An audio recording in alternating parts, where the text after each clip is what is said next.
हे दोस्तों, Peter Thiel एक billionaire entrepreneur, venture capitalist और फाउंडर है पेपाल के। उन्होंने स्टार्टअप्स और बिजनेस के ऊपर एक लेक्चर लिया था स्टैनफोर्ड यूनिवर्सिटी में। उस लेक्चर में उन्होंने स्टूडेंट्स को कुछ प्रिंसिपल्स बताए थे जिससे वो स्टूडेंट्स भी उनकी तरह एक $1 बिलियन बिजनेस बना सकते हैं, और वो भी हमारे वर्ल्ड को बेटर और इंप्रूव करके। ब्लेक मास्टर्स नाम के एक स्टूडेंट ने इस लेक्चर की एक डिटेल्ड नोट्स बना ली थी। ये नोट्स लोगों को इतनी काम की लगी कि वो कॉलेज के बाहर भी फैलने लगी। तब पीटर ने ब्लेक मास्टर्स के साथ काम करके उस नोट्स को और इंप्रूव करा और उसकी एक बुक बना दी, ताकि बस स्टैनफोर्ड, उनकी सिटी या उनकी कंट्री के लोग ही नहीं बल्कि पूरी दुनिया के लोग इस नॉलेज का फायदा उठा पाए। आज मैं उसी बुक के कुछ प्रिंसिपल्स आपके साथ शेयर करूंगा। So let's begin. Principle number 1, go from 0 to 1। एक ऐसे टाइम पे जब ट्रैवलिंग के लिए घोड़ों का इस्तेमाल होता था, उस टाइम अगर आप लोगों को और तेज घोड़े लाके देते या बेहतर घोड़ा गाड़ी बना के देने का बिजनेस करते, तो आप जो प्रोग्रेस करते उसे बोलते हैं 1 से N जाना। लेकिन अगर आप घोड़ा गाड़ी के बजाय लोगों को एक नया तरीका दे देते ट्रैवलिंग का, एक कार बना के, जैसे हेनरी फोर्ड ने किया, तो उस प्रोग्रेस को कहते हैं 0 to 1 जाना।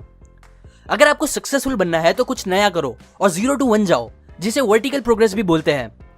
कुछ ऐसा करो जो पहले कभी नहीं हुआ हो, क्योंकि अगर आप जो चीज पहले से बनी हुई है बस उसे ही कॉपी कर रहे हो अपने थोड़े बहुत चेंजेस लगा के, तो आप 1 से N जा रहे हो, जिसे हॉरिजॉन्टल प्रोग्रेस भी कहते हैं। लेकिन ये करने से आपको सक्सेस मिलने के चांस बहुत कम हो जाते हैं। गलती से आपको थोड़ी सक्सेस मिल भी जाएगी तो भी वो बहुत बड़ी नहीं होगी और ज्यादा टाइम तक भी नहीं टिकेगी। बिजनेस वर्ल्ड में हर बड़ा इवेंट बस एक बार होता है। दुनिया का अगला बिल गेट्स ऑपरेटिंग सिस्टम नहीं बनाएगा, अगला मार्क ज़करबर्ग एक सोशल नेटवर्क नहीं क्रिएट करेगा, और अगला लैरी पेज एक सर्च इंजन नहीं बनाएगा। अगर आप इनके प्रोडक्ट को कॉपी कर रहे हो तो आप इनसे सीख रहे ही नहीं हो, क्योंकि इन लोगों को ह्यूज सक्सेस मिली जब वो 0 से 1 गए। पर अगर आप इन्हें एग्जैक्टली कॉपी करने का ट्राई करोगे तो आप बस 1 से N जा पाओगे, जो कि बेस्ट ऑप्शन बिल्कुल नहीं है।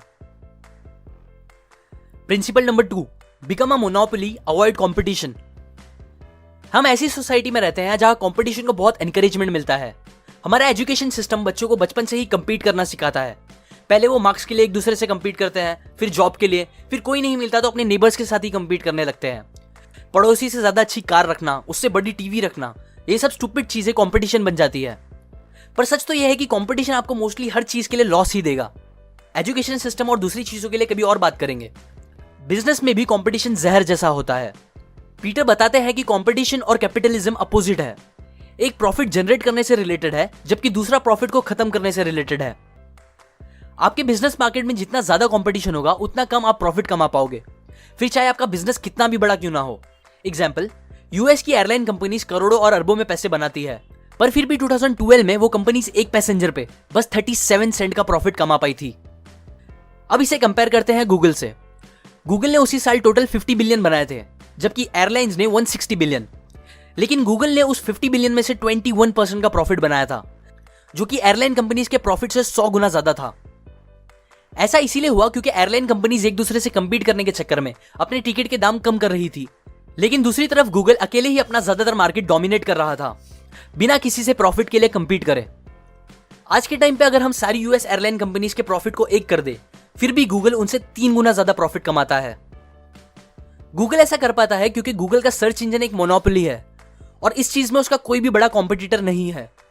अगर मैं आपको इंटरनेट पे कुछ भी सर्च करने बोलूं तो आप बिना सोचे गूगल पे ही जाओगे, क्योंकि आपको पता है गूगल बेस्ट है इस चीज में। ठीक इसी तरह अगर आपको भी बड़ी सक्सेस चाहिए तो आपको एक मोनोपोली क्रिएट करनी चाहिए अपने प्रोडक्ट या सर्विस की, जिसमें आपसे बेटर और कोई दूसरा ऑप्शन हो ही ना लोगों के पास। Principle number 3, start with a niche market and then dominate.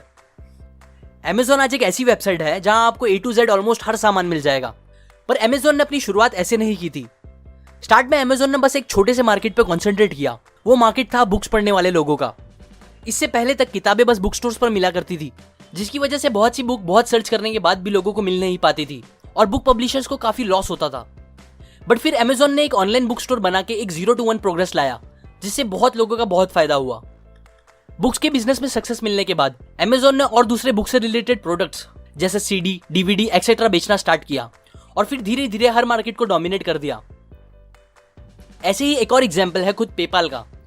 Peter Thiel ने स्टार्टिंग में ये नहीं चाहा कि दुनिया का हर इंसान ऑनलाइन पेमेंट करना स्टार्ट कर दे, बल्कि उन्होंने बस एक छोटे से नीश मार्केट पे फोकस किया।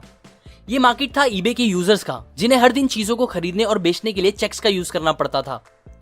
पीटर ने उन्हें एक ऑनलाइन सोल्यूशन दिया पेपाल के फॉर्म में, जिससे वो लोग इजीली एक दूसरे को पैसे ट्रांसफर कर पाते थे और वो पैसे उन्हें फौरन मिल जाते थे, ना कि चेक्स की तरह जहां उन्हें काफी वेट करना पड़ता था पैसे मिलने के लिए। ईबे का छोटा सा मार्केट डोमिनेट करने के बाद पेपाल ने धीरे धीरे नॉर्मल लोगों को भी ऑनलाइन पेमेंट का इजी तरीका दिखाया, जिसके बाद पेपाल एक $1 बिलियन कंपनी बन गई। इसी तरह अगर आपको भी अपने बिजनेस को एक बड़ा सक्सेस बनाना है तो पहले एक छोटे से नीश मार्केट से स्टार्ट करो। छोटे से ग्रुप के लोगों की कोई एक बड़ी प्रॉब्लम सॉल्व करो जिसपे कोई ध्यान नहीं दे रहा है और जहां बहुत कम या फिर कंपटीशन हो ही ना आपके लिए। पहले वहां एकदम अच्छी सर्विस दो और फिर उसके बाद धीरे धीरे एक्सपांड करके रिलेटेड मार्केट को डोमिनेट करो।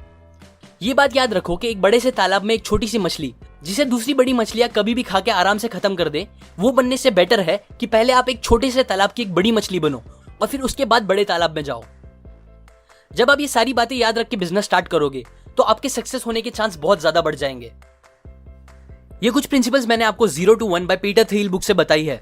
अगर आपको बिजनेस या स्टार्टअप इन वर्ड्स में थोड़ा भी इंटरेस्ट है तो आपको ये बुक डेफिनेटली पढ़नी चाहिए। इसमें बहुत सी वैल्यूएबल चीजें हैं जो आपको नेक्स्ट बिलियनर कंपनी कैसे बनाना है ये बात सिखा सकती है। नीचे दिए गए डिस्क्रिप्शन लिंक में जाके आप ये बुक खरीद सकते हो। अगर आप मेरे वीडियोस कभी मिस नहीं करना चाहते हो तो आप सेटिंग में जाके अपने नोटिफिकेशन ऑन कर दे और फिर मेरे चैनल के होम पे जाके उधर बने बेल पे क्लिक कर दे। इससे आपको जब भी मैं एक न्यू वीडियो अपलोड करूंगा उसका नोटिफिकेशन आ जाएगा। लाइक करें अगर आपको ये प्रिंसिपल काम के लगे, अपनी व्यूज कमेंट करें, शेयर करें इस वीडियो को उनके साथ जिन्हें बिजनेस में इंटरेस्ट हो, सब्सक्राइब करें। मैं और ऐसी काम की बातें आपके साथ शेयर करता रहूंगा, यूजुअली हर week. And finally thanks for watching.